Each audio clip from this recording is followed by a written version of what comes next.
Cuidado con el audio.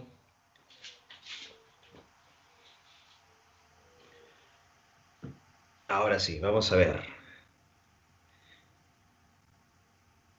¿Cómo que el último día? ¿El último día? ¿Cómo que el último día? ¿Por qué están hablando ustedes? Sigue la clase. ¿Qué salón es este? ¿Qué pasó? Ah, es que han cambiado, ¿no? Creo que han cambiado, les han cambiado a ustedes, por eso que están preguntando. Ya se me hacía raro. A ver, no se preocupen. Ya les indicarán entonces el horario para las personas que se han incorporado a este salón.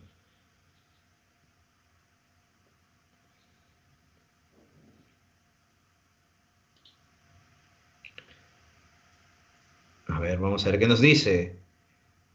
Buena canción, gracias. Disculpe, ¿qué salón es este? Sí, un horario, sí. Ya le van a indicar el horario, no se preocupen.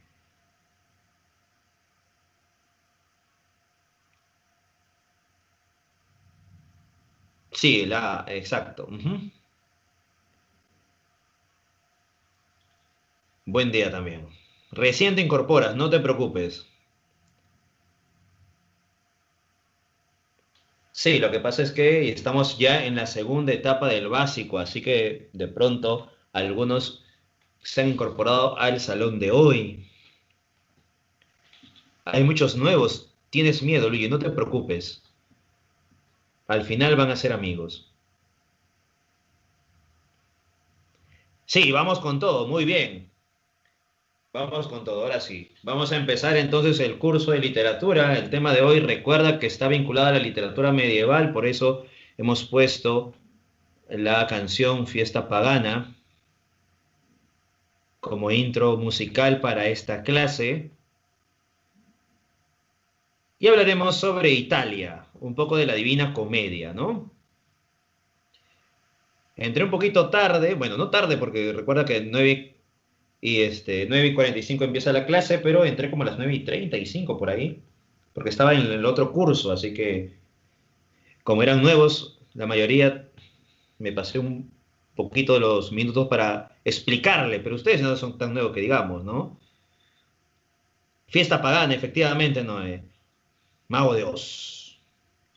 Bien, ya todas las personas que están aquí en este salón conocen ya la dinámica del curso, ¿no? No son nuevos que digamos. Así que ya saben cómo será el curso. Vamos a seguir entonces con los temas. Antes de empezar la clase siempre vamos a poner alguna música de intro. Ya cuando empieza la clase, obviamente nada de música, solamente centrarnos en lo que tenemos que escuchar la clase. Y recuerden, 10 minutos antes tu examen y también recomendaciones del día de hoy. ¿Ya? Ahora sí empezamos porque si no, no vamos a alcanzar y no vas a saber en qué círculo del infierno vas a estar. Porque has llegado este día para que puedas tú al fin conocer en qué círculo del infierno vas a estar, supongo, ¿no? Por eso te has quedado esperando la clase de hoy. Así que empezamos.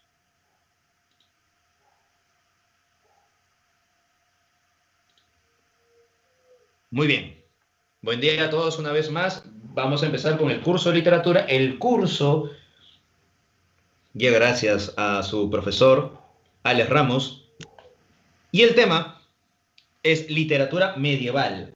Hablaremos entonces algunas características representativas de esta literatura medieval. Hablaremos sobre Italia, el Trecento italiano. Nos centraremos en la obra La Divina Comedia.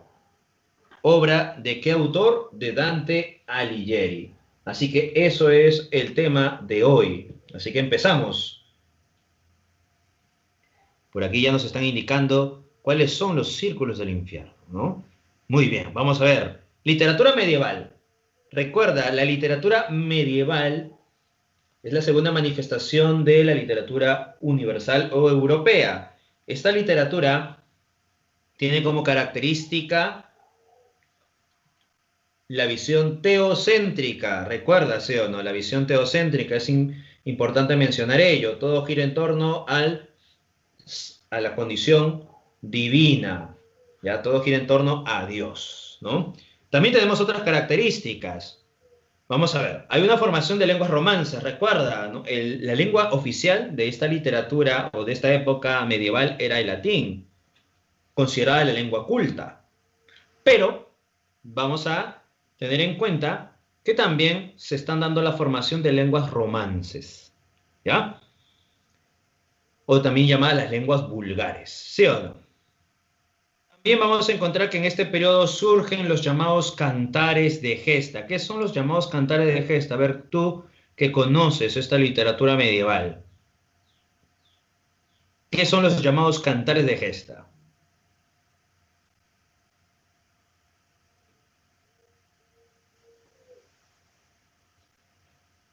Muy bien, por aquí están apareciendo los primeros comentarios.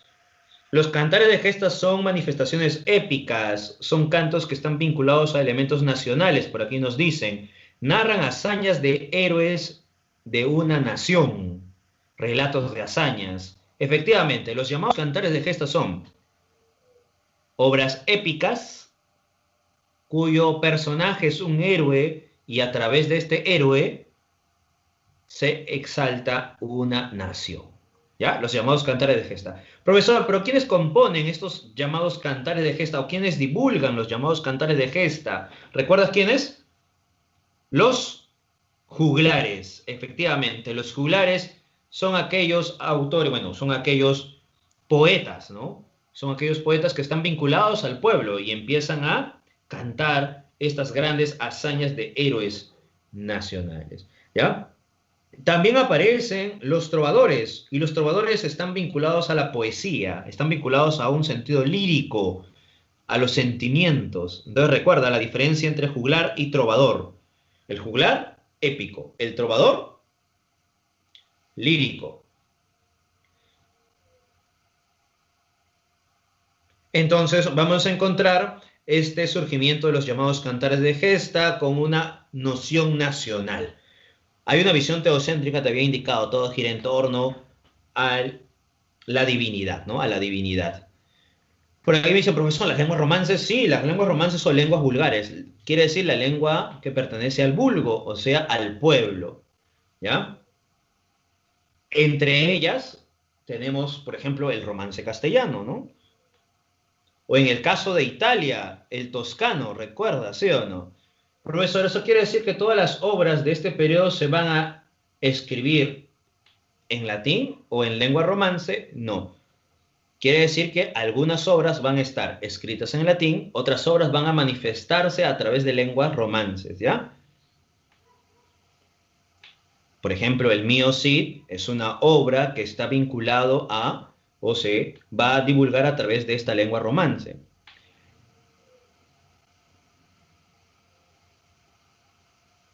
Pero también vamos a encontrar que aparecerán obras literarias escritas en latín. ¿Ya? Por ejemplo, los oficios, los documentos oficiales, algunas obras filosóficas van a estar en latín.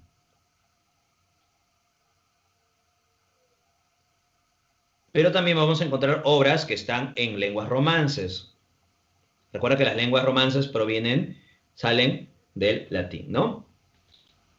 El toscano es una lengua romance, una lengua vulgar. ¿Por qué se llama vulgar o lenguas vulgares? Porque la palabra vulgo es sinónimo de pueblo. Exacto, vulgo, pueblo.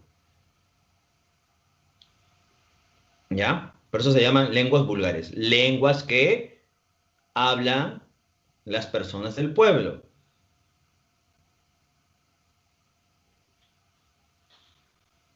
El castellano, por ejemplo, ¿no? Es una lengua vulgar, una lengua romance.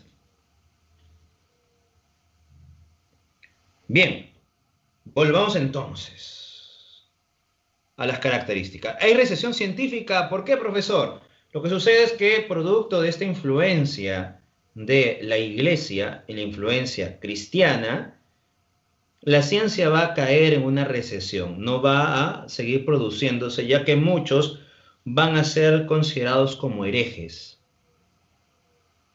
¿ya? Así que de pronto va a haber una recesión científica en ese sentido, ¿no? Algunos lo llaman la época oscurantista incluso, ¿no? Ahora bien, volvamos ahora sí a mencionar otros elementos importantes. En España, en el siglo XII, aparece el Mio Cid. ¿Ya? En el siglo XII aparece en España el Mio Cid. Pero nosotros vamos a centrarnos a Italia y vamos a centrarnos en el siglo XIV. ¿Y por qué el siglo XIV en Italia es importante? Porque sobresalen tres grandes figuras a inicio del siglo XIV, o sea, en esta época llamada el Trecento italiano. Por eso que nos centramos nosotros en este periodo del siglo XIV de Italia, justamente el siglo donde hay un quiebre al pensamiento tradicional medieval. En este periodo, en el Trecento italiano, aparecen tres grandes figuras: Dante Alighieri, Francisco Petrarca y Giovanni Boccaccio. Dante Alighieri y su obra máxima, la Comedia. Petrarca y su obra máxima, Cancionero. Y Giovanni Boccaccio con su obra, El Decameron. Muy bien, entonces recuerda, el Trecento italiano es una época muy importante en Italia, una época de esplendor. En este contexto, vamos a observar el enfrentamiento que tienen los güelfos y los gibelinos. Güelfos y gibelinos son dos facciones en Italia, Florencia, son dos facciones muy poderosas. Unos apoyan al Papa y otros apoyan al emperador. Así que estas dos facciones van a estar en constante lucha, los güelfos y los gibelinos, ¿ya? Ese es el contexto, ¿no?, del plano político y social, ¿ya? En el plano cultural, en esta concepción del Trecento italiano, aparecerá el dulce estilo nuevo, o el dolce stile nuovo, el dulce estilo nuevo, que es una manifestación poética, donde Dante Alighieri va a participar, va a pertenecer al dulce estilo nuevo. En un momento vamos a mencionar un poco de las características del dulce estilo nuevo. También vamos a encontrar que en este caso, ¿ya?, en este periodo del Trecento italiano, van a surgir los primeros brotes del humanismo. Recuerda que estamos mencionando un poco de las características del Trecento italiano. Todavía no estoy pasando la diapositiva. No se preocupen. No estoy pasando la diapositiva, estoy mencionando algunas características del Trecento, porque nosotros nos vamos a centrar en Dante Alighieri. Por eso que estoy mencionando un poco de lo que es el Trecento italiano, porque de ahí pasaremos a Dante Alighieri. Bien, entonces recuerda, ¿qué estamos mencionando? Estamos mencionando que de pronto el Trecento italiano aparece en los primeros brotes del humanismo.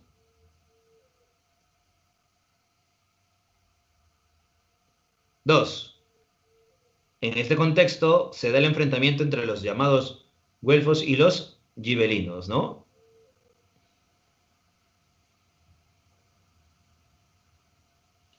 Los güelfos y los gibelinos. Aparece el dulce estilo nuevo. Y esas son algunas características que debes de recordar sobre el Trecento italiano, ¿no? Muy bien. Diciendo estas palabras, ahora sí vamos a centrarnos en Dante Alighieri, que es uno de los autores representativos de este periodo. Características representativas de Dante Alighieri. Recuerda que a él se le llama, a Dante Alighieri recuerda que se le llama el Aristóteles moderno, ¿ya? A Dante Alighieri. Profesor, ¿a quién se le llama el padre del humanismo? Lo mencionamos antes de pasar a esta diapositiva, ¿sí o no? Mencionamos que el padre del humanismo es Francisco. ¿Francisco qué? Francisco Petrarca. Pero bien, vamos entonces a mencionar a Dante Alighieri. Dante Alighieri, algunas características importantes. Recuerda que él se le considera el Aristóteles moderno, ¿ya? A ver, Dante Alighieri va a apoyar a los güelfos, que recuerda que es una facción que está enfrentándose a los gibelinos, así que Dante participa en política, ya desde muy joven. Y producto de esta participación política e ideológica, Dante va a ser desterrado de Florencia. En el destierro, Dante va a componer su obra máxima. ¿Qué obra va a componer? La Comedia. Originalmente se llamó así, La Comedia. Luego va a ser titulada como Divina Comedia gracias a Giovanni Boccaccio, ¿no? Así que de pronto, Dante va a utilizar su producción literaria para también criticar y cuestionar algunas cosas que están pasando en este periodo, ¿ya? Por ejemplo, en La Monarquía, la obra de Dante Alighieri, en la obra llamada La Monarquía, cuestiona un poco el rol que tiene la Iglesia en ese momento, que se mete en temas políticos, cuando debería la Iglesia solamente centrarse en elementos vinculados a la salvación del alma y no en temas políticos, ¿no? Así que imagínate en este contexto donde la Iglesia tiene mucho poder, donde ostenta tener más y más poder político, económico y todo lo demás, que Dante Alighieri en su obra indique eso, te imaginarás qué es lo que va a suceder, ¿no? Dante va a ser desterrado y ya no va a volver más a su patria, a su tierra Florencia. Dante va a sintetizar el pensamiento medieval, ¿ya? Vamos a ver que en la Divina Comedia hay una síntesis de todo ese pensamiento, ¿no? Tenemos, por ejemplo, la visión teológica, aristotélica, ptolomeica, presente dentro de esta concepción. Su musa inspiradora de Dante Alighieri es Beatriz. Y tiene una obra donde te habla sobre Beatriz. ¿Recuerdas qué obra Dante Alighieri te habla sobre Beatriz, sobre el amor que siente hacia Beatriz?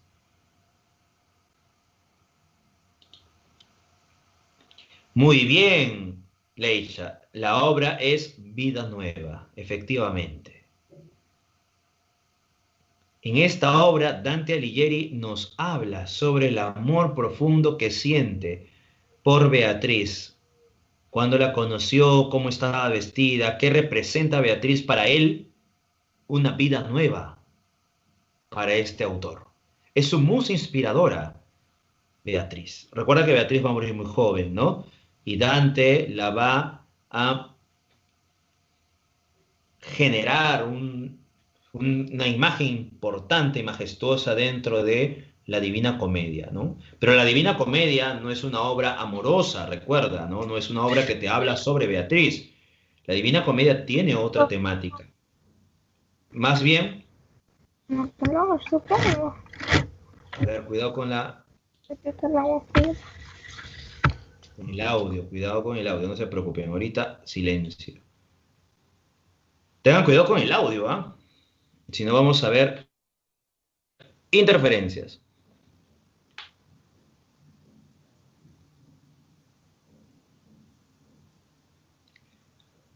Muy bien.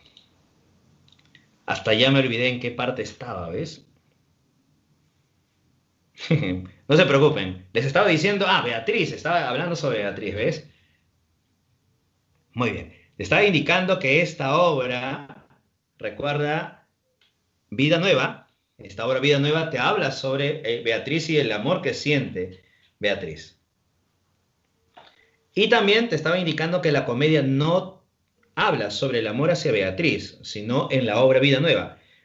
La comedia, en cambio, te habla sobre la salvación del alma. Muy bien, Laisha, muy bien. Gracias por estar atenta. Efectivamente, no habla sobre el amor a Beatriz, sino sobre la salvación del alma, porque eso sería el tema vinculante dentro de la Divina Comedia.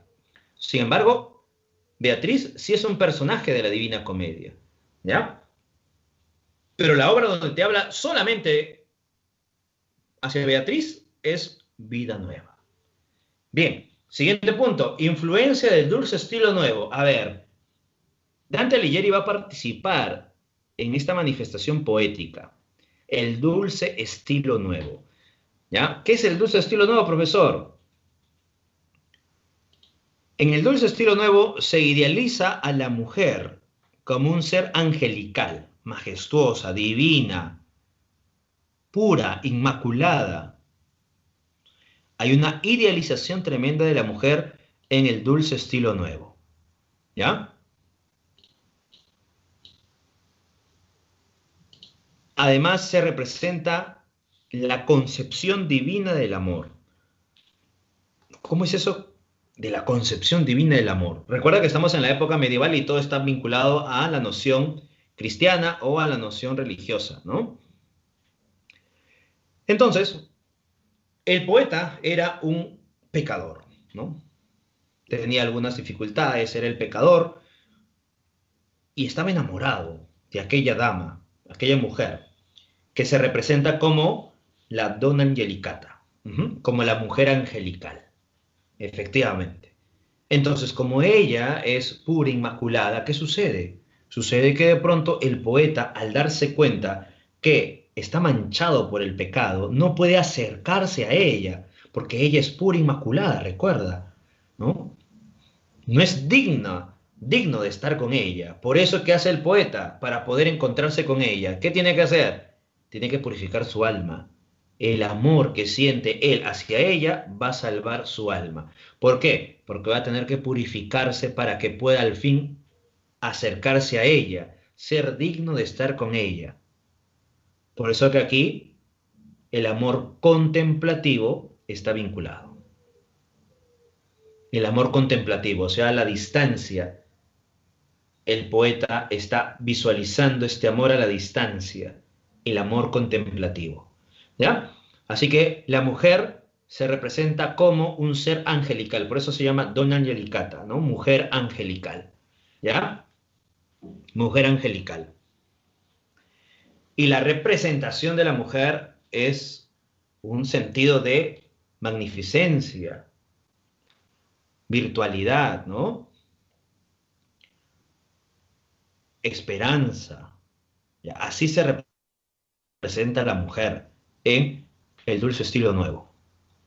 Y esta belleza de la mujer no es física, sino la belleza está vinculada más bien a ¿qué? A su ser interior, a su alma, a su espíritu. El poeta no se enamora de la belleza física, se enamora de la belleza espiritual. No le interesa el plano físico, le interesa, por tanto, solamente sus emociones. Esa es la concepción divina del amor. ¿Por qué te ríes? Sí pasa también en la actualidad. ¿Cómo es posible que no?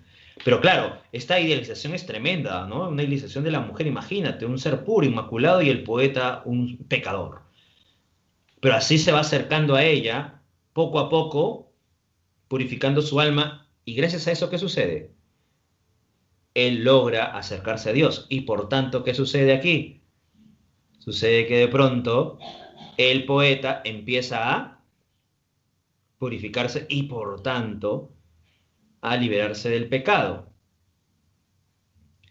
Pero bien, sigamos entonces. Ya hemos mencionado la influencia del dulce estilo nuevo, la idealización de la mujer. Así que dentro de la obra Vida Nueva se habla sobre la concepción divina del amor, sobre Beatriz y la Donna Angelicata, pero también se habla en la Divina Comedia. Cuando Dante Alighieri habla sobre Beatriz, está vinculado a esta concepción. ¿Ya? Cuando dice, por ejemplo, una voz angelical me llamó. Virgilio le dice eso a Dante, ¿no? Virgilio le dice a Dante, una voz angelical me llamó y me dijo, ve y busca a Dante porque está perdido, ayúdalo. Esa voz angelical hace relación ¿a qué? A la concepción de la Donna Angelicata, ¿ya? A Beatriz, ¿no? Representada así en la comedia. Bien, Se revalora el mundo grecolatino. ¿Qué sucede en el mundo grecolatino?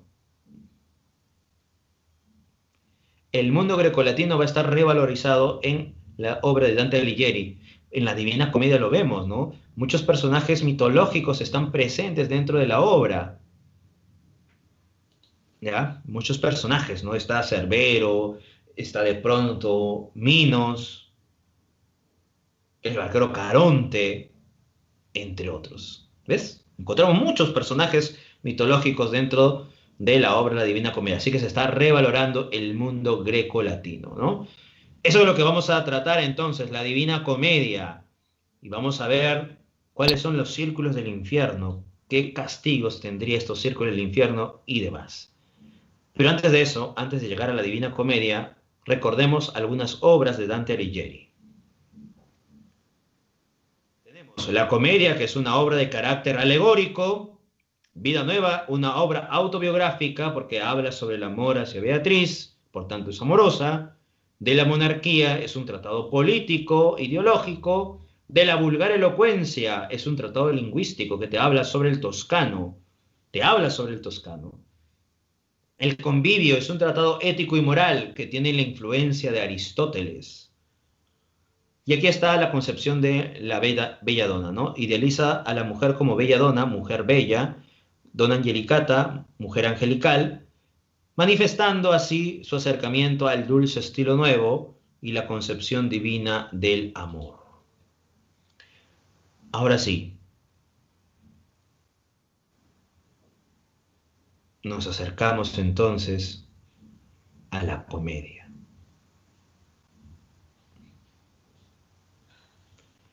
¿Qué sería la comedia? A ver,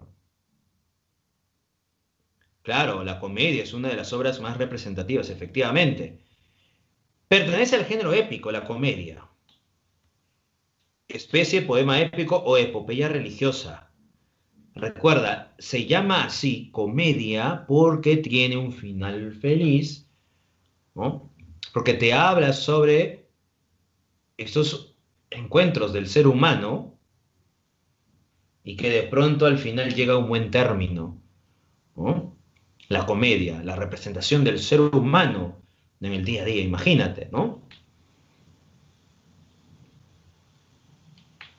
Porque la historia llega a un buen término, al fin el personaje se logra salvar.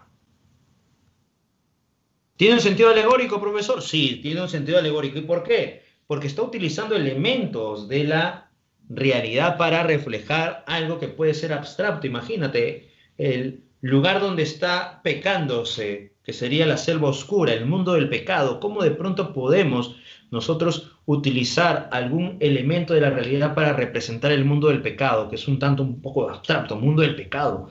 Dante lo hace a través de un sentido alegórico. Utiliza esta imagen de la realidad que es la selva oscura para representar el mundo del pecado. ¿Ya?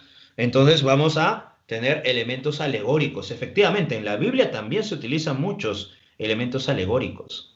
En las parábolas, por ejemplo, ¿no? Uso de simbologías. Diferentes elementos simbólicos vamos a encontrar dentro de la comedia, ¿ya? Y los números constantes dentro de esta obra sería el número 3, que puede representar la Santísima Trinidad, o simplemente la Trinidad, profesor. Ya, está bien, la Trinidad, ¿no? El número 3 es constante. 3 son los espacios de ultratumba, recuerda, infierno, purgatorio y paraíso. 3 son los guías de Dante, profesor. Especie, subgénero, efectivamente, Danilo.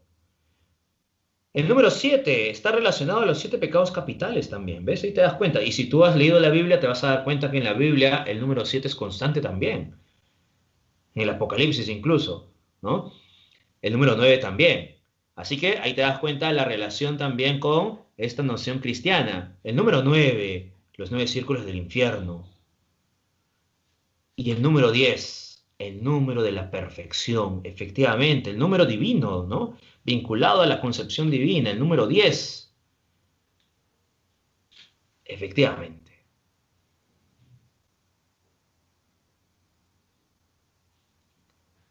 Esos serían entonces algunos elementos, ¿no? El número 3 está relacionado con la Trinidad. A ver, Juan, la literatura medieval tiene visión teocéntrica.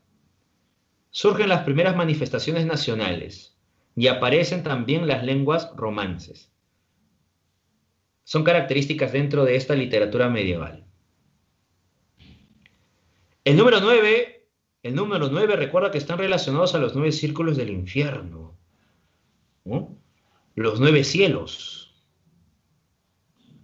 El número 9 también es constante. Bien, vamos al siguiente punto. Mira, la división está dividida en 3 partes: infierno, purgatorio y paraíso.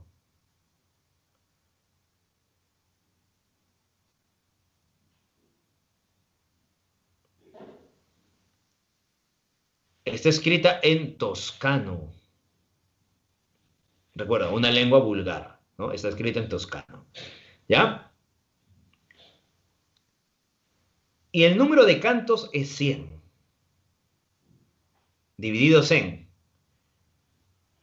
un canto para el prólogo, 33 cantos para el infierno, 33 cantos para el purgatorio, 33 cantos del paraíso. Número 100, entonces.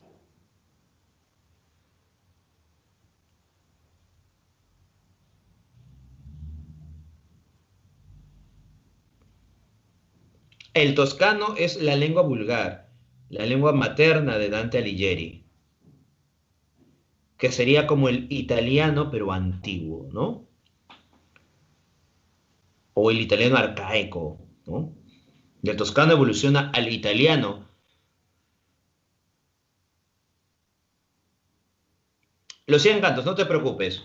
A ver, los 100 cantos están divididos. En la primera parte se habla de un canto del prólogo más 33 cantos del infierno. En el purgatorio tenemos 33 cantos. Y en el paraíso 33 cantos también. En total dan 100 cantos. Así que en la primera parte, un canto del prólogo más 33 cantos del infierno, la segunda parte, 33 cantos del purgatorio, y la tercera parte, 33 cantos del paraíso. Sumado dan 100 cantos. Esta obra, recuerda que está escrita en toscano, ¿ya? Y utiliza, recuerda, utiliza la estrofa llamada terceto. ¿Qué es el terceto? Composición de 3 versos, terceto. Terceto en decasílabo. Cada verso tiene 11 sílabas métricas, terceto en decasílabo, ¿ya? El uso de simbologías, podemos encontrar símbolos representativos, como por ejemplo los elementos mitológicos.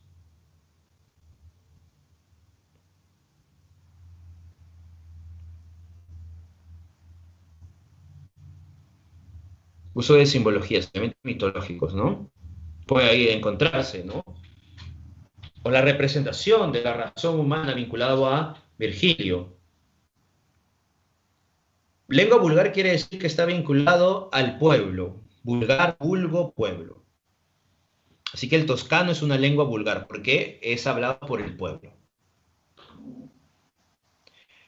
En el prólogo, efectivamente, en el canto del prólogo te dice cómo Dante estaba perdido en la selva oscura y cómo busca encontrar el camino del bien. Ahí encontrará a Virgilio y se irá con Virgilio para ir por el infierno, ¿no? Ese es el prólogo. Ahorita vamos a hablar sobre ello, no se preocupen.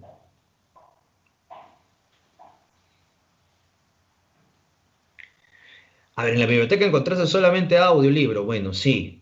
Desgraciadamente en algunos casos lo puedes encontrar, aunque en internet sí vas a encontrar la obra completa, ¿eh? Para que lo puedas descargar en PDF.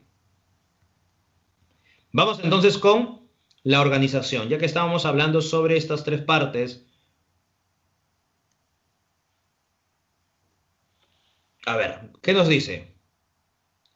El infierno, descenso hacia el centro de la tierra. Ese es el infierno, el descenso hacia el centro de la tierra. Ahí estás observando esta imagen. Bueno, está Jerusalén abajo, y aquí encuentras como un cono invertido, los círculos del infierno hasta el centro de la tierra, descenso hacia el centro de la tierra. Purgatorio, ascenso por la montaña. ¿No? Aquí está el purgatorio, las 7 cornisas del purgatorio. Paraíso, elevación en el espacio a través de las órbitas de los astros, hasta llegar al centro del universo, el empirio. Aquí estamos observando en la imagen cómo de pronto están las esferas de la Luna, Mercurio, Venus, Sol, Marte, Júpiter, Saturno, ¿no? Hasta llegar al empirio. Esa es la organización, las 3 partes, ¿no? Con relación a los castigos, ¿qué sucede con los castigos? ¿Es semejante al pecado o contraste con la culpa cometida? Lo que has realizado en vida, después de la muerte vas a encontrar entonces un castigo vinculado al pecado que has cometido. Ahorita vamos a ver ejemplos de eso, ¿no? Imagínate, los adivinos. ¿Qué sucede con los adivinos? Aquellos que te dicen que pueden ver el futuro. Ya, por si de pronto desean ver el futuro, ¿qué sucede? Sucede que de pronto estos adivinos van a estar su rostro pegado a su espalda. Su rostro pegado a su espalda. ¿Y por qué? Porque solamente van a poder ver su pasado, las huellas de su pasado. No pueden ver el futuro, solamente Dios sabe lo que va a pasar. Los adivinos no. Ahí te das cuenta cómo se relaciona el pecado que ha cometido en vida y cómo está vinculado ante el infierno, el castigo. Virgilio representa la razón humana. Miren, ahora sí, vamos a mencionar un poco sobre los círculos del infierno. Dante Alighieri se nutre de los círculos del infierno, ¿ya?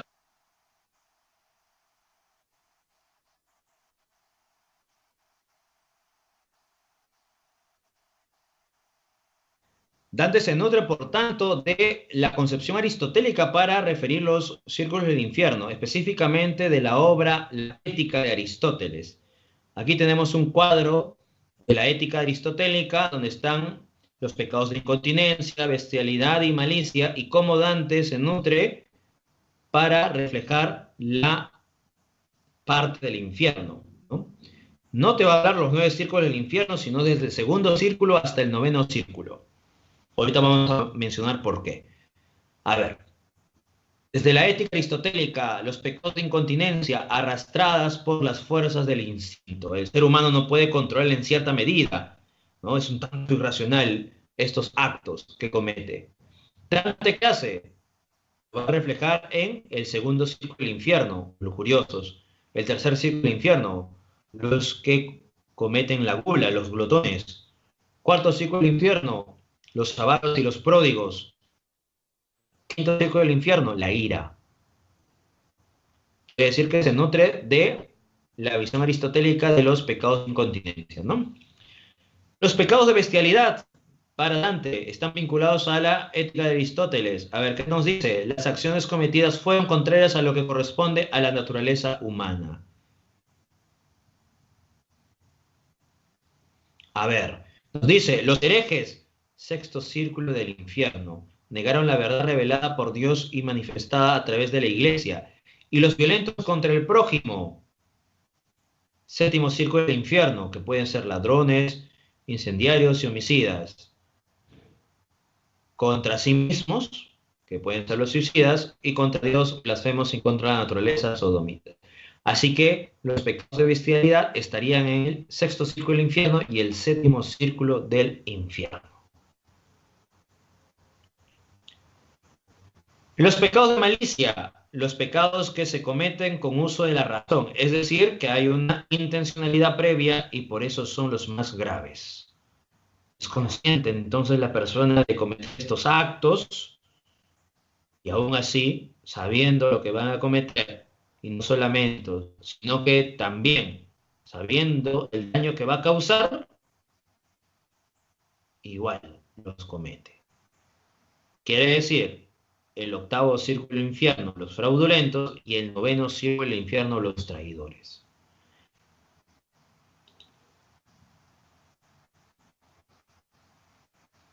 Por tanto, Dante Alighieri se nutre de Aristóteles.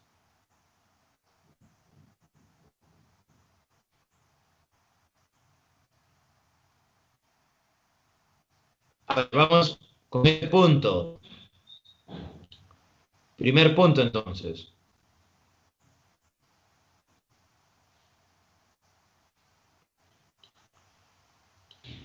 Lee este punto y a ver, dime qué es lo que encuentras, a ver qué es lo que te está indicando el poeta. Tenemos 4 estrofas.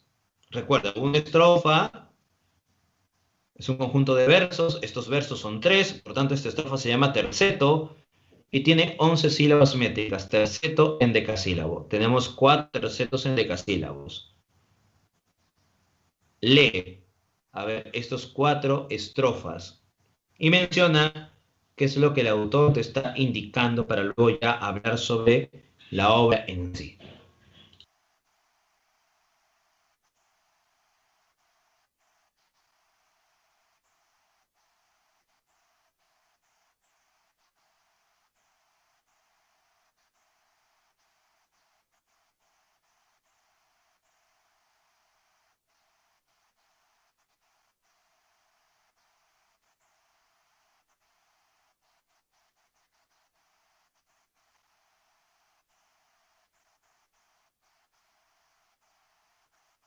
Bien, terminaste de leer, supongo, ¿no? Terminaste de leer. Si ya terminaste de leer, entonces, ¿qué es lo que te indica? Este es el inicio de la obra, ¿eh? El canto número 1.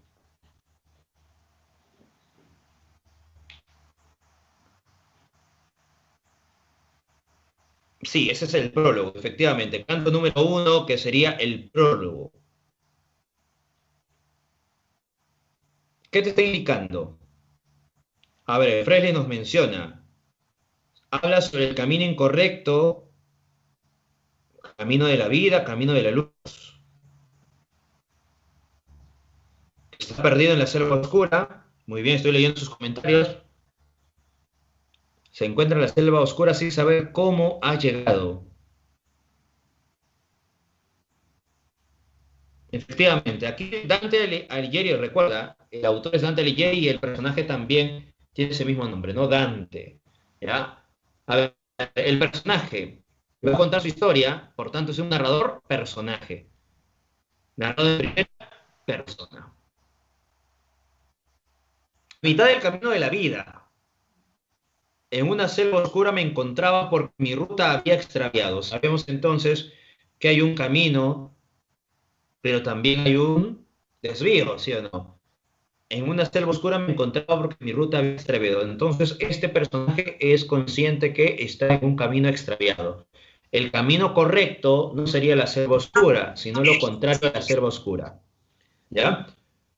Cuán dura cosa es decir cuál era esta selva, salvaje selva, áspera y fuerte, que me vuelve a temor el pensamiento. Empieza a describir un poco lo que es la selva oscura, ¿no? Áspera, fuerte, que le lleva el temor al pensamiento. Es tan amarga casi cual la muerte. Una vez más, sigue describiendo la selva oscura. Mas por tratar del bien que allí encontré, de otras cosas diré que me ocurrieron. Yo no sé repetir cómo entré en ella, pues tan dormido me hallaba en el punto que abandoné la senda verdadera. Aquí está, este elemento es importante. La senda verdadera es el camino correcto, el camino que lleva a Dios, el camino de la vida, de la existencia humana, dentro de la concepción teocéntrica. ¿Dónde tiene que ir? A Dios, a la luz, efectivamente. Por tanto, si estamos observando el camino correcto, y a su vez Dante nos está diciendo que está extraviado, entonces este extravío, este camino incorrecto, sería contrario al camino de la luz, contrario a Dios. Estaría llevándote al infierno, o estaría llevándote a los pecados, a cometer los pecados, ¿sí o no? Por tanto, este espacio que se llama la selva oscura, la ruta extraviada, la selva oscura representaría el mundo del pecado. Así llegamos a comprender por qué la selva oscura representa el mundo del pecado. Solamente es un análisis, ¿no? Porque tú dices, profesor, pero ¿por qué la selva oscura representa el mundo del pecado? ¿Qué tiene que ver? Bueno, ya sabemos entonces cómo hemos llegado a interpretar las palabras de Dante para representar la selva oscura como el mundo del pecado. ¿Ves? Te das cuenta ya la interpretación. Ahora, luego de estos versos, Dante sigue hablando, ¿no? Él quiere salir de la selva oscura. Él es consciente que está perdido. Él es consciente que está en la selva oscura. ¿Qué hace entonces Dante? Dante busca, por lo tanto, alejarse de este espacio. Pero en ese instante aparecen las fieras.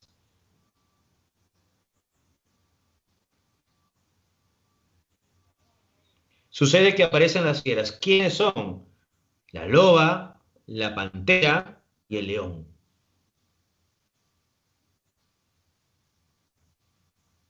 Aparece la loba, la pantera y el león. ¿Qué representan estas fieras? Las tentaciones, las pasiones humanas. ¿Por qué, profesor? Estamos en un espacio, recuerda, el mundo del pecado de la selva oscura. El hábitat de estas fieras sería este espacio y por tanto representan las pasiones humanas. ¿Ya? La loba, la pantera y el león. ¿Qué sucede con la loba? ¿Qué representa la loba? ¿Qué representa el león? ¿Qué representa la pantera? Muy bien. La pantera representa la lujuria, la loba representa la avaricia y el león la soberbia. Ahí están las fieras. Y recuerda, las fieras no desean que Dante pueda salir de la selva oscura. Así que Dante pide por su existencia. Aquí estamos dándonos cuenta de algo. Sabemos qué representa la selva oscura, sabemos qué representan las fieras. ¿Y Dante? ¿Qué representa Dante?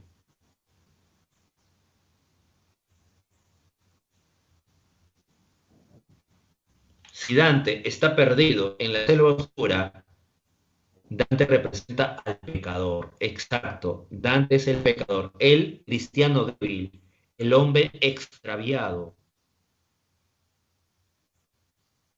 Dante ha cometido pecados. Por eso está en la selva oscura.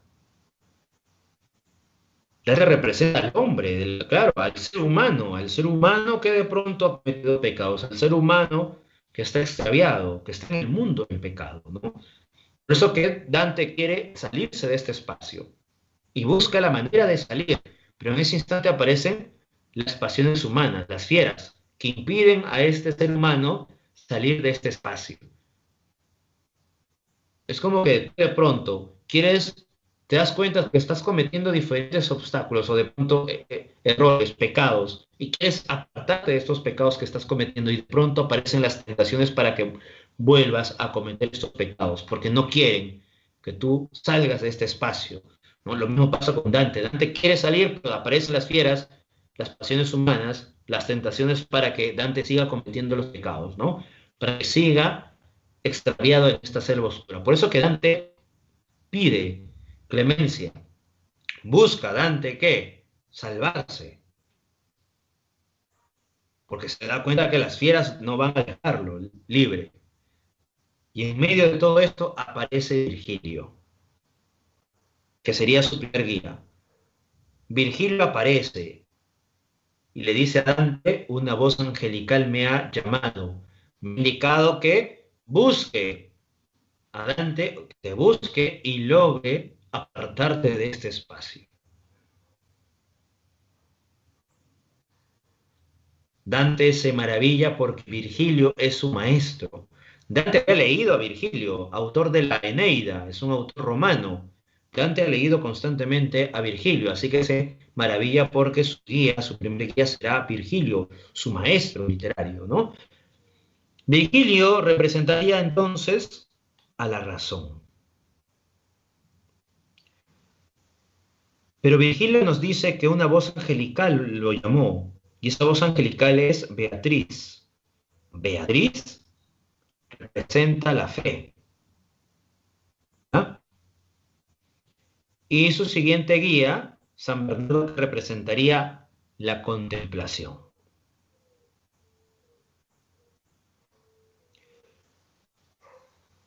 Vemos entonces esta concepción representativa de los guías de Dante.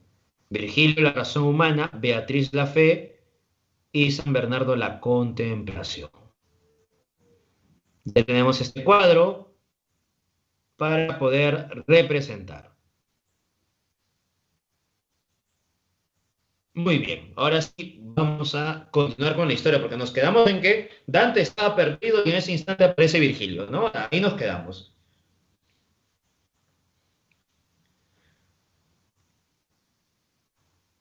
A ver, Dante y Virgilio se apartan de la selva oscura. Van caminando y van a llegar a lo que sería el vestíbulo, que es como el ante-infierno. En el vestíbulo están aquellas personas que pasaron por la vida sin dejar huella. Se les ha condenado a perseguir una bandera mientras son perseguidos y picados por moscas y avispas y llenos de gusanos en los pies. Son las almas neutrales, las que no han cometido ni actos buenos ni actos malos, las que han sido indiferentes, las que no han dejado huella en su existencia y por tanto nadie los recuerda.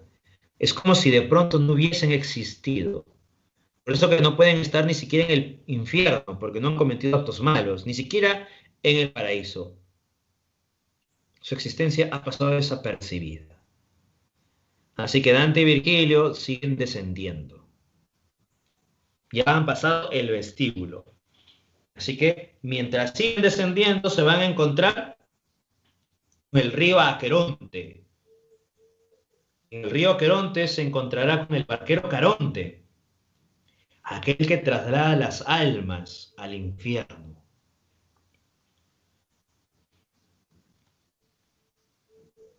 Así que el barquero Caronte está aquí, ¿no? Virgilio le dice a Caronte para que Dante pueda cruzar, para ir al infierno. Pero en ese instante, cuando Dante quiere entrar a la embarcación empieza a hundirse poco a poco. Caronte le dice no, él no puede pasar. Porque recuerda, solamente pasan las almas que van a ser trasladadas al infierno. Pero Dante no estaba muerto,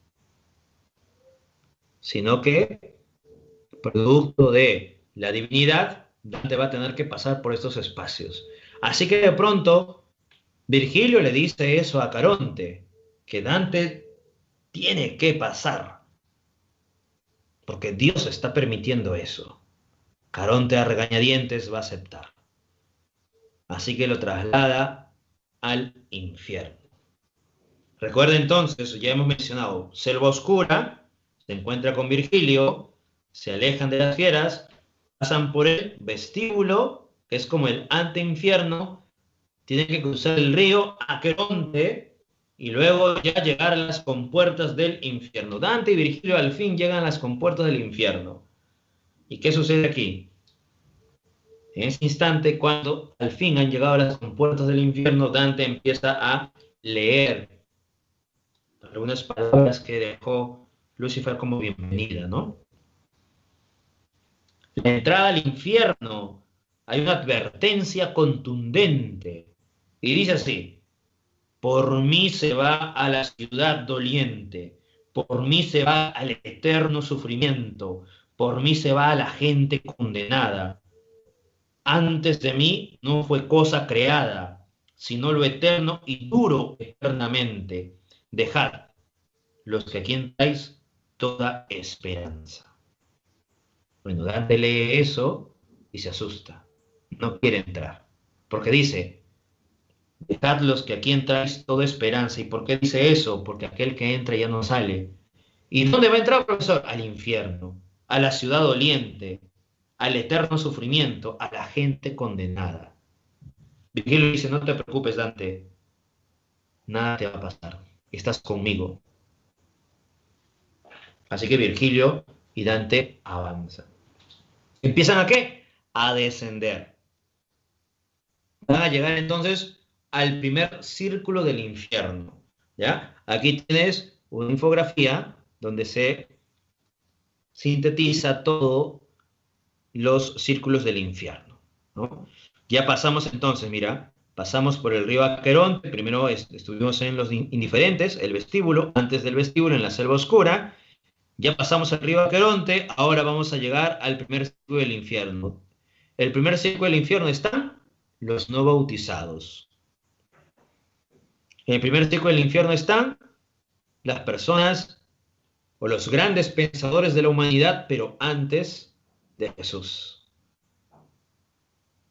Así que Virgilio pertenece a este primer círculo del infierno, porque Virgilio no conoció la palabra de Dios. Virgilio adoró a otros dioses, a dioses paganos, a otros dioses, recuerda.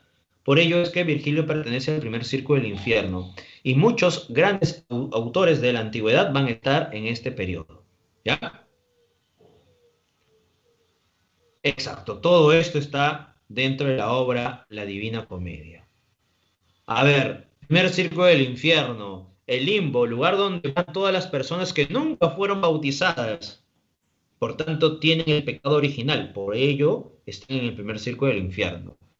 Aquellas que no cometieron algún pecado, pero que vivieron antes del cristianismo, y por lo tanto no adoraron a Dios como se debía. Aquí se encuentran personajes de todo tipo, ¿ah? Como Homero, Adán, Abel, Sócrates, Platón, Héctor, Eneas, entre otros muchos. Entre otros, dice, personajes ilustres de la historia. Los que se encuentran en este círculo están condenados a vivir con el deseo de ver a Dios y no poder tenerlo jamás. ¿Por qué? Porque recuerda, ellos no conocieron a Dios, no vieron la luz y por tanto van a estar en medio de la oscuridad, en medio de las tinieblas. Alusión a que jamás verán a Dios. Tendrán esperanza, sí, querer verlo, pero nunca podrán ver a Dios. ¿Ya? Seguimos entonces, ya sabes por qué Virgilio pertenece al primer círculo del infierno, ¿ah? Porque es un personaje no bautizado, porque es un personaje que adoró a otros dioses. Es un pagano, ¿no? Segundo círculo del infierno. Exacto, el primer círculo del infierno no se sufre castigo físico. A partir del segundo para adelante sí. En el primer círculo no. Solamente ese castigo está vinculado a la oscuridad. Segundo círculo del infierno. Dante va a encontrarse con Minos, el juez del infierno, y guardián también de este segundo círculo. Aquí, en el segundo círculo del infierno, Dante va a observar a los que han cometido el pecado de la lujuria, los pecadores de la carne, los lujuriosos, y van a ser castigados a través de estos grandes azotes de torbellinos. Minos es el juez del infierno, el que te va a indicar a qué círculo te corresponde. Cuando mueras, vas frente a Minos, Minos, que conoce todos tus pecados, te dirá qué puedes ir al círculo que te corresponde, ¿no? Dependiendo de esa cola enorme que tiene, hace círculos para ver cuál de ellos te corresponde. Dante sigue observando y observa a su vez estos grandes personajes, ¿no?, de la antigüedad. Entre ellos incluso va a observar a Dido, Helena, Aquiles, Cleopatra, entre otros. Aquí, en el segundo círculo del infierno, están los lujuriosos, azotados por los torbellinos y golpeados entre ellos mismos. Dante se horroriza, pero lo que no sabe Dante es que más adelante será peor. Tercer círculo del infierno. Está resguardado por Cerbero. Ya sabes quién es Cerbero, ¿no? Un perro de 3 cabezas. ¿Ya? El castigo de las almas que aquí se encuentran es el de ser azotados por una lluvia fuerte y densa, llena de granizo y nieve, que al caer despide un olor desagradable, muy fétido. Las almas se encuentran sumergidas en el barro, obligadas a escuchar los fuertes ladridos de este perro. Y aguantan, ¿no?, por si de pronto van a ser devorados o descuartizados por este perro. Imagínate entonces, estas almas van a tener que sufrir, ya sea esa lluvia no fuerte, densa, de granizo y nieve, pero a su vez también los desgarros de este perro Cerbero. Así que vamos a encontrar que el pobre Las pobres almas van a sufrir esto. Dante se está horrorizando al observar estas almas y también su castigo. En el tercer círculo, ¿qué pecados han cometido? La gula, los glotones, comer en exceso. Por ello, se está relacionando a Cerbero, porque Cerbero intenta, ¿no? En este caso, Cerbero empieza a devorar a estos glotones, cosa que los glotones realizaban en vida. ¿Qué hacían? Comían en exceso, ¿no?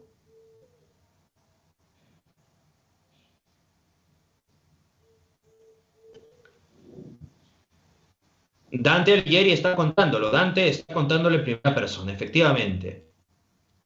Tercer círculo del infierno. Dante se horroriza, sigue avanzando, descendiendo, desciende al cuarto círculo del infierno. En el cuarto círculo del infierno va a encontrar a los que cometen el pecado de la avaricia y también de la prodigalidad, o sea, los que despilfarran, los pródigos, los que despilfarran su dinero, y los avaros, los que quieren obtener más y más y más.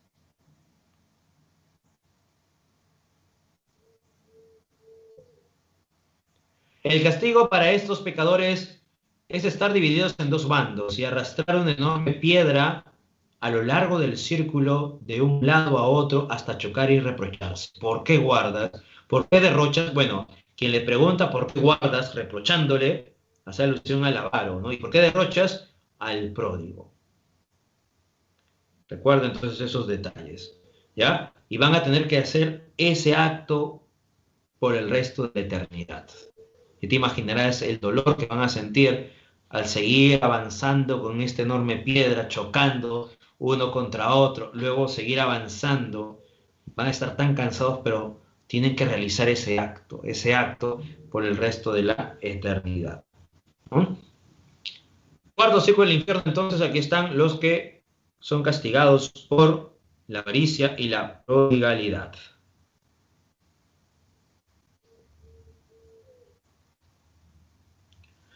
Recuerda entonces, en este cuarto círculo del infierno se encuentra Plutón, efectivamente. ¿Ya? Y si no realizabas este acto, ¿qué pasa? Bueno, sucede que de pronto estás condenado a realizarlo, por más que no quieras, tu propio cuerpo a realizarlo. O de pronto también están estos demonios que van a obligarte a realizarlo, ¿no? Ahí te vas a dar cuenta, por ejemplo, en el tercer ciclo del infierno, cuando Cerbero te empieza a devorar, ¿qué sucede? Vas a poder reintegrarte una vez más y una vez más vas a ser devorado. Lo que vas a sentir es dolor, solamente dolor, por la eternidad. Vas a sentir cómo en el caso del tercer círculo, ¿no? Cómo Cerbero empieza a desgarrarte la piel, eso vas a sentir. Luego se va a reincorporar todo tu piel y otra vez va a ser devorado. Vas a sentir cómo te devoran. Y ese es el dolor que vas a sentir por el resto de la eternidad. Lo mismo pasa en el cuarto círculo del infierno. Es el dolor que vas a sentir al momento de seguir cargando y cargando y cargando esta gran roca. ¿Ya? Quinto círculo del infierno. Recuerda que Dante estaba mencionando todo esto, ¿sí o no? Quinto círculo del infierno. Ahí te imaginarás, mira, el pobre Dante, cómo ve horrorizado estas almas, ¿no? Dominados por la ira y los perezosos. Cuidado, aquí los perezosos también están. Ten cuidado, ¿ah? A ver, ¿qué nos dice? Los primeros se encontraban en la laguna Estigia, donde se golpeaban y se arrancaban pedazos de carne con los dientes, imagínate, ¿no? Los iracundos, tú que te molestas de todo, pasa una mosca, te molestas. Ahí está, ¿ves?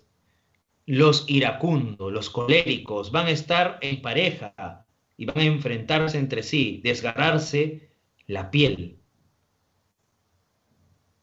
arrancarse en pedazos la piel, imagínate, con los dientes, con las uñas. Te imaginas, Dante está ahí temblando, ¿no? Y Virgilio dice, tranquilo, Dante, tranquilo. Sigue entonces avanzando. Quinto círculo del infierno, ¿ves? Sexto círculo del infierno, ahora viene el sexto círculo del infierno. Dante, cuando junto a Virgilio están descendiendo, se encuentran en las murallas de Dite y de pronto están cerradas estas murallas. ¿Qué sucede? Sucede que aquí están las furias. ¿Recuerdas las furias?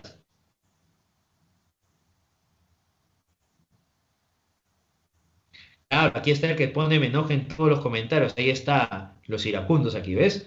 ¿Qué sucede? Cuando Dante observa los muros, ve a las furias y las furias de pronto le dicen a Dante, ya te fregaste, ¿sí o no? Ya no vas a pasar. Ahora vamos a llamar a Medusa para que de pronto te quedes como piedra.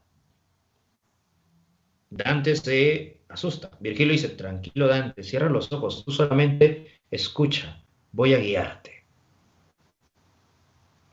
Ah, los perezosos, muy bien. Ellos van a estar sumergidos también en Estigia. ¿Por qué? Inmóviles.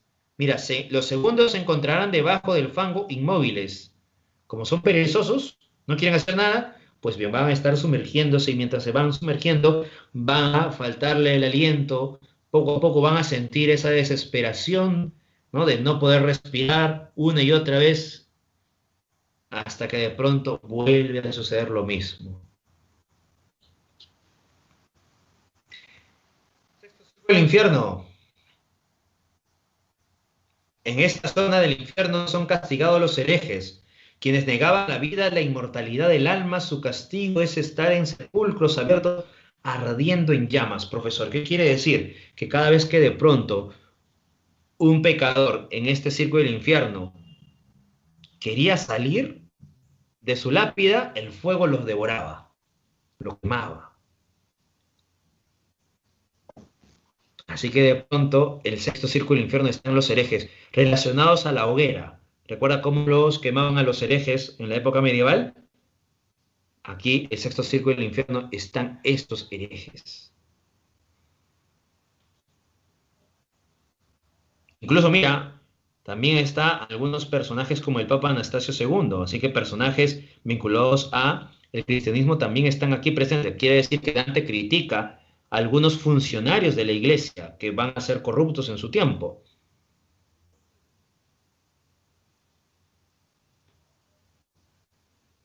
Sexto círculo del infierno, mira, en el séptimo círculo del infierno están los violentos. Los violentos contra el prójimo. Los violentos contra el prójimo. Aquí están sumergiéndose en la sangre hirviente. La sangre de aquellos que han matado, ¿no? De los inocentes. En el segundo círculo, bueno, en la segunda fosa están los violentos contra sí mismo. Esos violentos contra sí mismo, recuerda, son los suicidas. Y ellos van a estar representados a través de plantas.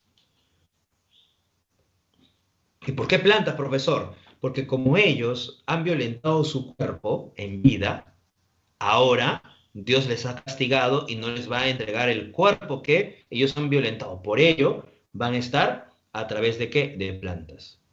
Y van a venir las aves de rapiña y van a empezar poco a poco ¿a qué?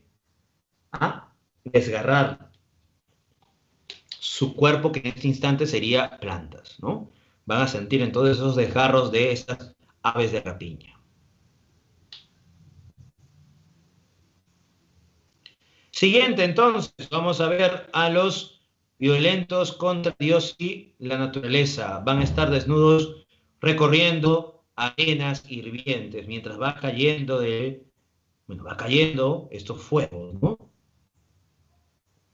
En el séptimo círculo, entonces, tenemos tres fosas. Los violentos contra el prójimo, los violentos contra sí mismo y los violentos contra la naturaleza y Dios. Aquí están las tres fosas en las imágenes, ¿no? Los violentos contra el prójimo, pueden ser los homicidas. Los violentos contra sí mismo, los suicidas. Y los violentos contra Dios y la naturaleza, que van a estar desnudos caminando, ¿no? Recorriendo esta arena hirviente. La primera, el castigo, van a estar sumergidos en la sangre de los inocentes. Y esta sangre está hirviendo. En el sexto círculo están los herejes. Este es el séptimo círculo. La segunda fosa del séptimo círculo, los violentos contra sí mismos, los suicidas, van a estar representados a través de ¿qué? De plantas. Octavo círculo del infierno. Están los fraudulentos. Aquí tienes 10 cornisas, ¿ya? O 10 fosas, perdón. A ver, preguntan por aquí, profesor, ¿y por qué en plantas? ¿Por qué los violentos contra sí mismos están representados así en el séptimo círculo del infierno? A ver, respondo. Porque los violentos contra sí mismos están flagelando el cuerpo que Dios le ha dado. Y como flagelan el cuerpo que Dios le ha dado, muertos ya, ellos no van a tener el cuerpo que Dios le ha dado, porque recuerda que han empezado a flagelar su cuerpo. Así que van a estar de forma de plantas, estáticos, plantas, para que no se hagan daño. Pero a su vez van a tener este castigo, van a venir las aves de rapiña y van a desgarrar parte de su vez, ¿no? Muy bien. Octavo círculo del infierno están los fraudulentos. Están los proxenetas, los aduladores, los cortesanos, dice los simoníacos, los que venden las bulas papales, o de pronto los que comercializan con la fe, los simoníacos. Los adivinos, los falsos profetas, los políticos corruptos, ahí te imaginarás cuántos están aquí. Los hipócritas, los ladrones, los consejeros fraudulentos, los que dividen una relación, cuidado, ¿ya? Los que dividen una relación. Así que ya sabes. Los charlatanes y falsificadores. Todos ellos están en el octavo círculo del infierno.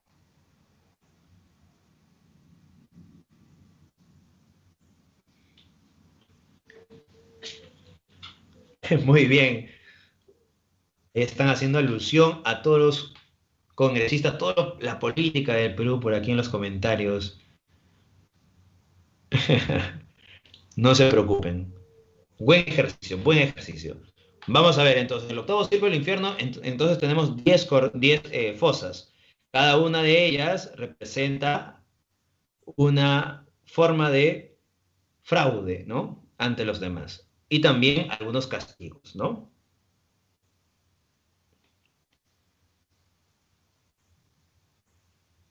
O sea, los que siembran una discordia, los que utilizan la palabra, ¿no? Para sembrar discordia, o sea, para generar un fraude, una ruptura, ¿no?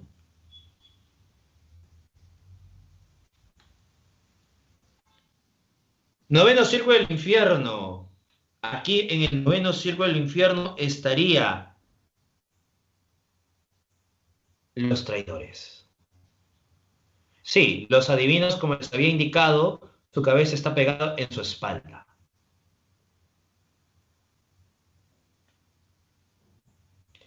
En el noveno círculo del infierno, ya recuerda que aquí vas a encontrar a los traidores. Están representados por los que mataron los que traicionaron a su familia, están en la fosa Caín.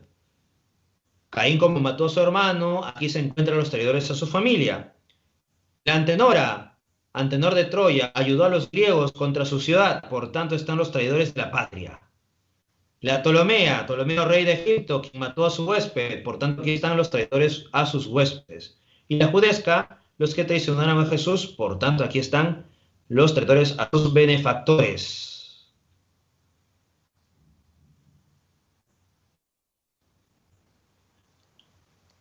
En el noveno círculo del infierno vas a encontrar a quién. Vas a encontrar entonces a Lucifer, que está devorando a 3 grandes traidores. En el centro devora a Judas, el que traicionó a Jesús. Y en los costados está devorando a Casio y a Bruto, o a Brutus. Casio y Brutus son los que traicionaron a Julio César. Así que para Dante, los tres traidores, los grandes traidores de la humanidad serían Judas, Casio y Bruto.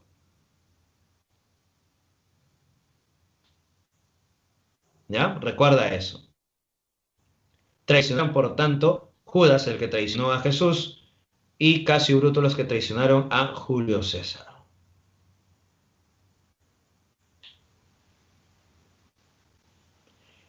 Los castigos de estos recintos están vinculados al hielo, simbolizan la frialdad con la que fueron realizadas estas traiciones y que ahora perdurará para siempre en su espíritu. Ese sería entonces el noveno círculo del infierno.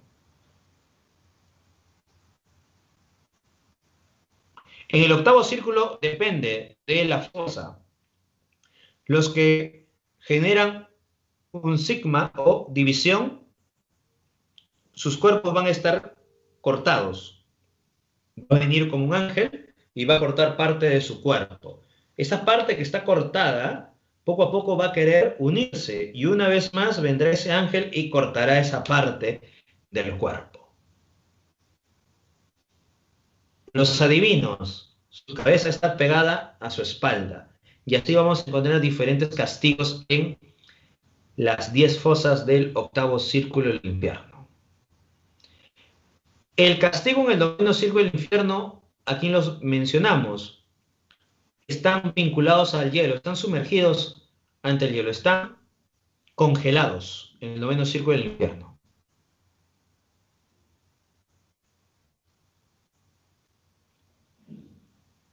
El noveno círculo del infierno tiene 4 fosas: Caína, Antenora, Ptolomea y Judesca. 4 fosas del noveno círculo del infierno. En el centro de estas 4 fosas está Lucifer devorando a estos 3 grandes traidores. La Ptolomea representa a aquellos que traicionaron a sus huéspedes. Ptolomeo, rey de Egipto, mató a uno de sus huéspedes. Por tanto, son los traidores a sus huéspedes. La Judesca, Judas, quien traicionó a Jesús. Por tanto, están los que traicionan a sus benefactores.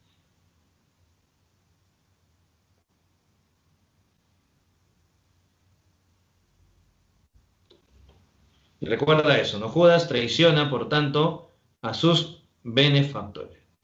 Muy bien, hasta aquí entonces nos quedamos para que puedas realizar tu examen.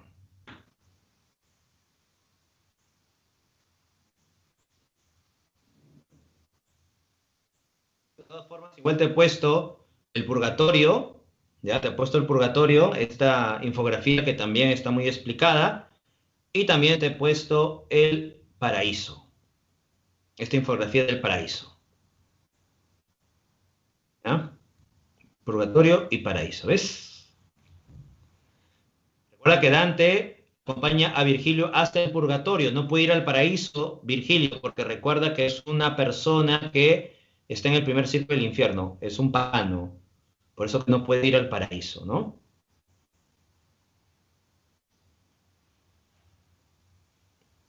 ¿Ya? Y estas imágenes que estás observando son las imágenes relacionadas a la Divina Comedia. Es un autor, Gustavo Doré, es un autor que ha realizado, ¿no?, estas imágenes respecto a la Divina Comedia. Te recomiendo que busques a Gustavo Doré porque hay más imágenes relacionadas a la Divina Comedia, ¿no?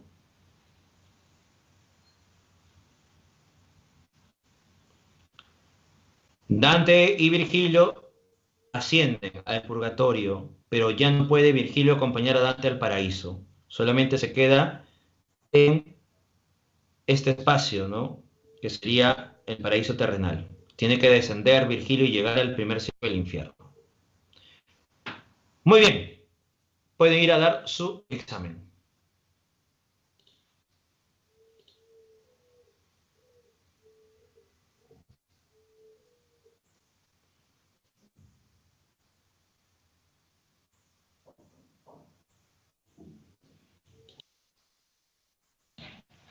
En el caso del paraíso, miren, en el caso del paraíso tenemos esto, ¿no?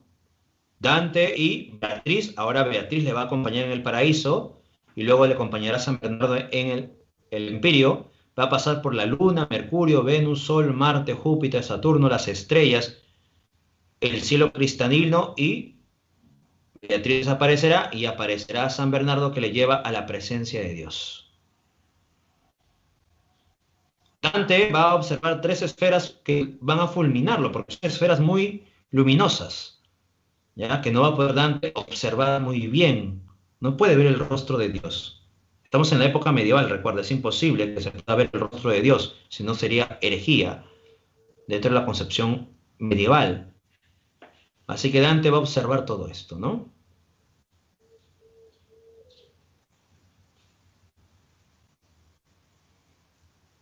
Muy bien, Arnaldo, muy bien, 18-18. No, Dante ha pasado ya hasta el paraíso, se va a encontrar con Beatriz, con San Bernardo, y va a observar entonces la gracia de Dios. Lo que está mencionándose en esta historia es que de pronto Dante está contando esta obra para que el ser humano pueda cambiar, pueda reflexionar sobre sus actos. Ya que si de pronto cometes pecados y no te arrepientes, estás en el infierno. Has cometido pecados, pero te has arrepentido, estás en el purgatorio.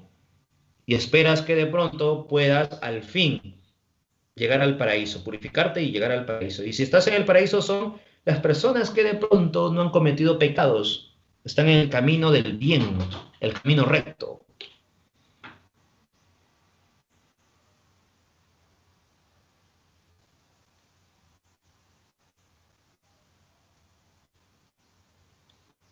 A ver, ¿qué nos dicen por aquí? A ver, Katia, sí, te había mencionado que Dante ve a Beatriz, pasa por el paraíso y llega al Empirio.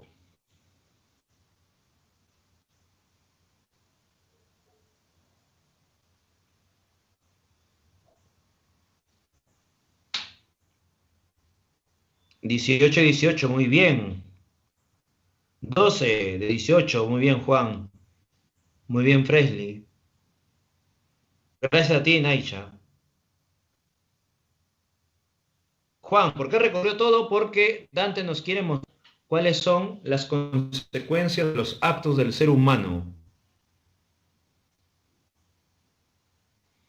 Juan Jesús, 12-18.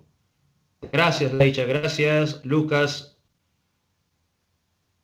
Luis, 18-18. Muy bien.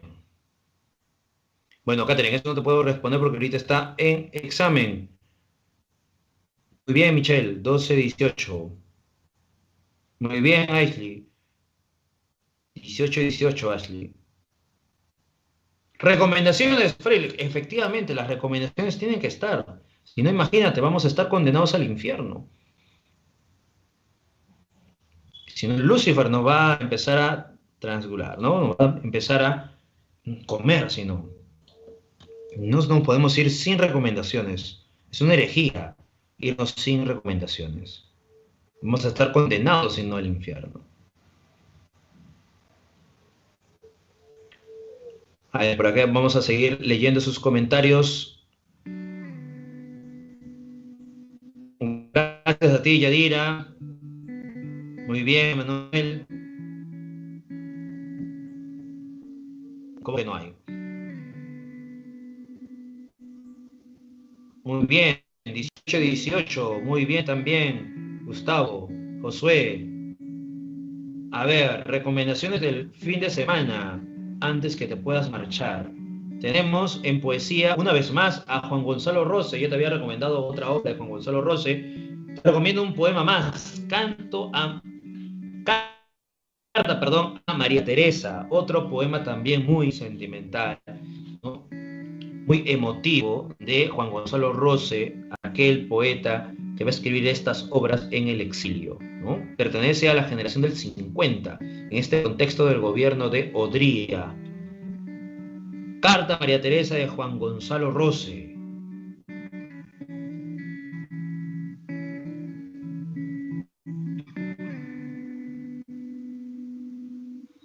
Y en cuento, recomiendo doblaje de Julio Ramón Ribeiro, ya que estamos mencionando a la generación del 50, Ribeiro también pertenece a la generación del 50.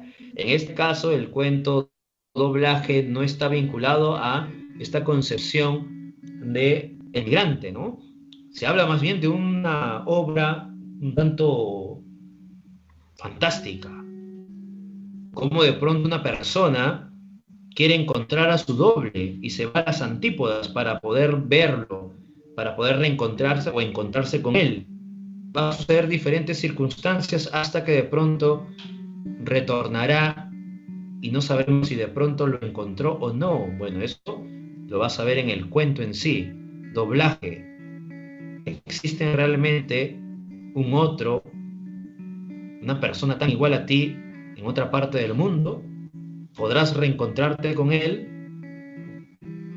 ¿En verdad existe, sí o no? Eso es doblaje. Julio Ramón Ribeiro.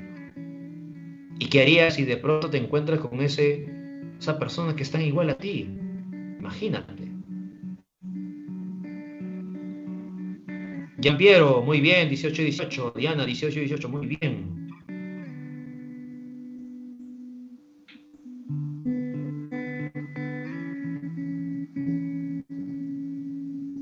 Muy bien, Luis, 18-18. Muy bien, Josué. Fares, 12-18. Uy, ese nombre. Me gusta, Fares. Joel, 12-18. Muy bien, Joel. La siguiente, 18-18, sí o sí. Valeria, nos vemos también, 12-18. Muy bien. Gracias, Jordan.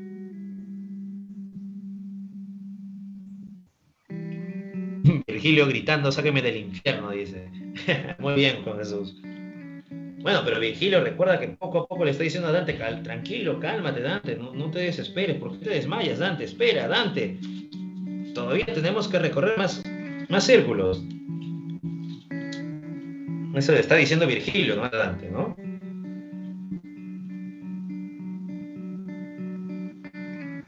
Muy bien, Adam, 18-18. Lucero, 12-18.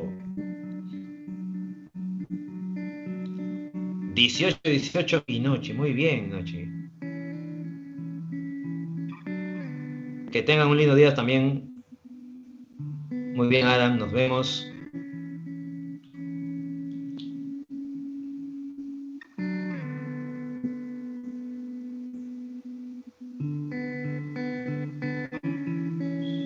Y la melodía de fondo. Es verdad, nos estamos yendo sin una melodía de fondo. Tienes razón. Bueno, la melodía de fondo, no recuerdo ahorita cómo se titula. Siempre me olvido. Cada vez que me preguntan, tengo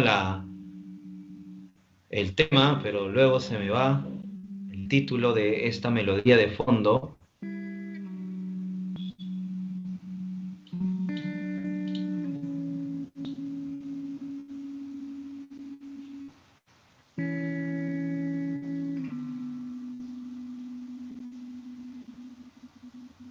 Mel, 18-18, muy bien.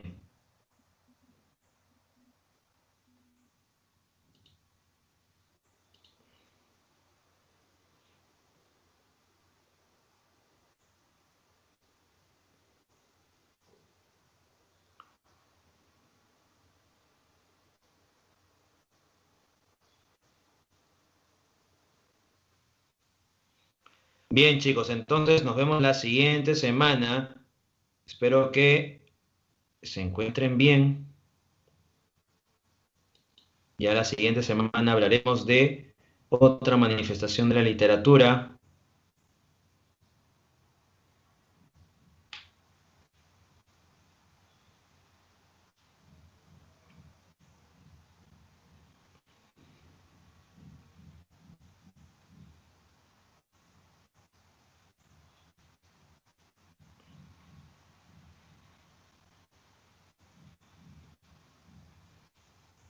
No, Virgilio no podría ir al purgatorio, porque es un personaje que existió antes de Dios, ¿no? Y según lo que hemos mencionado, como es un personaje pagano, debería estar en el primer circo del infierno, ¿no?